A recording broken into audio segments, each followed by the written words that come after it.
সর্ষে বাটা দিয়ে ইলিশ মাছ সেদ্ধ। দেখুন কেমন হয়েছে।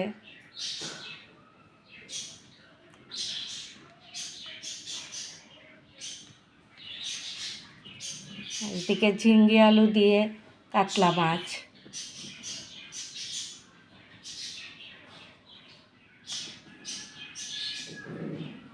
ডাল, পোস্ত বাটা দিয়ে চাল কুমড়োর চচ্চড়ি,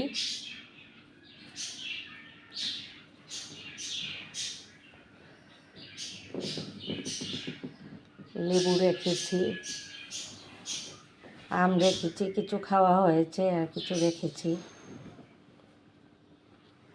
কেমন হলো দেখুন আজকের রান্নাগুলা। এদিকে বেগুন ভাজাও কেটে রেখেছি, ভাজা করব গরম গরম খাওয়ার সময়।